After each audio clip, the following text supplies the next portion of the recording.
Let's go back to the story now and get expectations and sentiments from the Tourism Business Council on the National Command Council meeting today to look at ways at curbing the spread of the coronavirus. We're now joined via Zoom by Chief Executive Officer at the Tourism Business Council of South Africa, Tshifhiwa Tshivhengwa. Mr. Tshivhengwa, thank you so much for your time. Always a pleasure having you on the show. Thank you very much for having me, and good afternoon. Now, of course, all eyes are on this afternoon's National Coronavirus Command Council committee meeting. What are your expectations, if any, coming out of that meeting?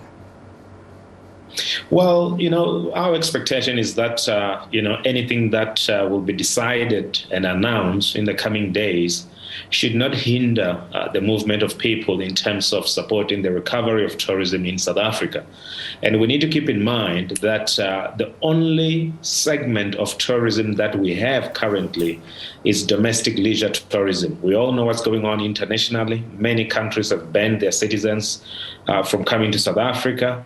And therefore, the only aspect of tourism that's active is domestic travel. And anything that comes as a restriction that makes people not to go to beaches or parks or travel across provinces will devastate the industry in a way that we've never seen before. We were trying to recover and then we were hit by the Omicron. But now it's up to us here in South Africa to send a strong message of confidence that we do have tools to manage the COVID-19 pandemic. We have been using these tools for quite a number of months by way of protocols and norms and standards, and there shouldn't be anything that should restrict people from traveling and doing so safely. And of course, from our side, we'll make sure that there's compliance and many other measures that we've put in place will be followed. But we cannot afford to have any restriction of any sort, including alcohol sale, curfew, and the likes. I don't think it's the time to do that. It's time to support the industry, and it's time to encourage all South Africans to vaccinate and to make sure that they adhere to protocols. Earlier, Minister Dr. Naledi Pandor, Minister of International Relations and Cooperation, now she obviously, spoke about the travel bans, saying that they are inflicting much harm, as you say, especially since the Omicron variant was already present in the very countries that banned South Africa.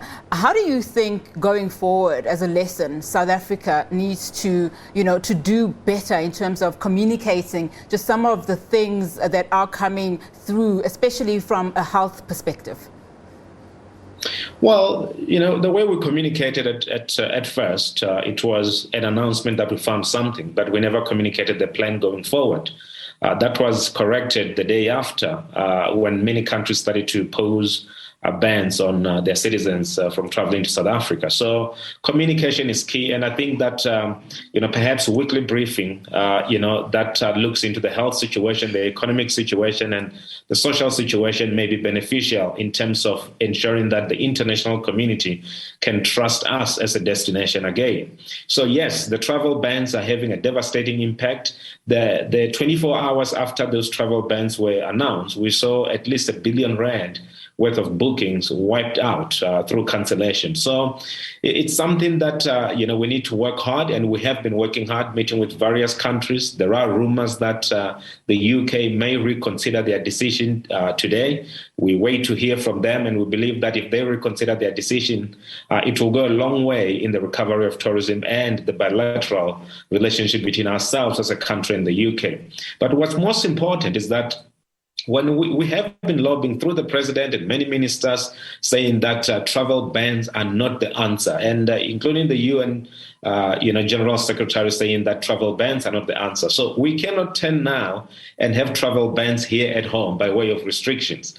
If we do so, we'll be confirming what the international source markets have been saying when they restrict their own citizens from traveling to South Africa. So we cannot repeat that. We need to instill confidence. We need to show that, we as a country have the tools to manage COVID-19. We have been using these tools and will continue to do so, and people can travel here safely. So confidence is the best thing that we can do.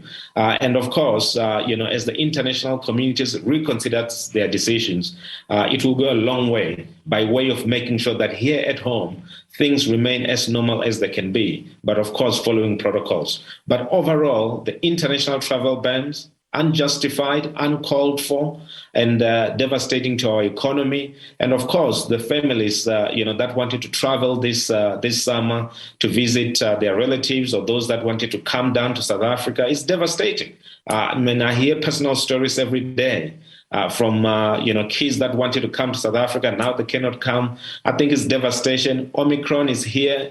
It's also in the UK, it's in the European Union, it's in America, it's everywhere. And anyone can get it anywhere, in the world. And therefore, it's pointless to continue with the red listings. I mean, we almost in year 3 now of the COVID-19 pandemic. As an industry, and looking at Omicron specifically, you've just said it now, it's highly transmissible, and you've also spoken about vaccinations. As an industry, what role can you play, just to encourage some of our, tourists to vaccinate and to make sure that, yes, while this kind of variant is highly transmissible, the likelihood that you will die or be seriously or severely ill are very slim. Is there a role that you think you should be playing, probably more stringently now than ever because of this new variant? Now, there's definitely a role that we have been playing as an industry. We have been encouraging those that work within the tourism value chain to vaccinate, and we have properties and places that have 100% vaccination. And we do have others that still have low vaccination rate in terms of our own staff. The reason why we're doing this is because we want to instill confidence and we want to reassure the international source markets to say, when you come to the touch points of tourism here in South Africa, you will meet the staff that's vaccinated, your waiters, your restaurants, employees that are vaccinated. That instills confidence because from the international market's point of view, majority of travelers that are coming to our country or that will be returning to South Africa are vaccinated. And therefore, they ask this question to say, am I going to be dealing with vaccinated staff?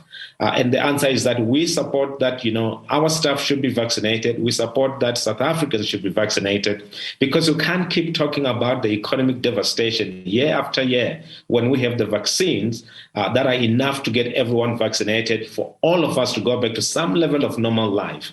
So we do support that, everyone gets vaccinated for us to go back to our normal life and live, with this COVID.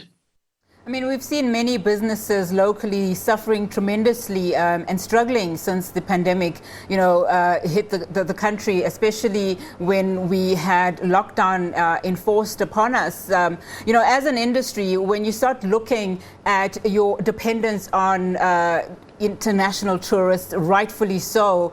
What are some of the things that you're trying to do to boost local travel? It will probably never come and amount to, what we're currently seeing from international travel, particularly if you start looking at the UK. But what are some of the things that you think you should start looking at, to encourage domestic travel? One of the things that a lot of South Africans are complaining about are just the large amounts of money that is expected, from them.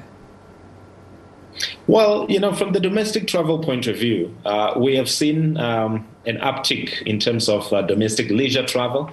But we need to also, consider the fact that many people have lost their jobs and many people have anxieties in terms of keeping their employment. So therefore, travel doesn't become a necessity for them.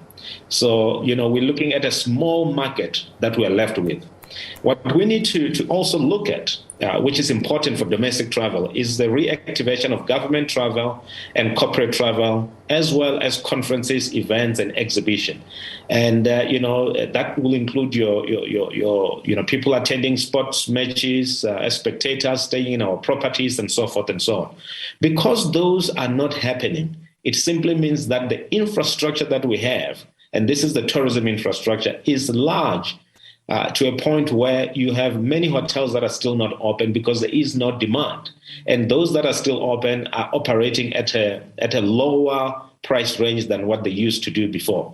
Now, I know that a lot of people complain about the prices, but here in South Africa, we've got a variety of products. We've got from bed and breakfast to all the way 5-star to deluxe properties. So we do have products that fit everyone's pocket. And because of COVID and the ban on international travel, many properties that were aiming to attract those international travelers have readjusted their prices. So I think that everyone needs to look widely and choose the province that you want to go into. You may just find a deal that you were not thinking you would find. And I think it's important that South Africans support the industry. I think it's important that we encourage local travel. And by the way, domestic travel contributes 56% of total tourism spend. So it's the largest component, whereas the international travel contributes around 44%.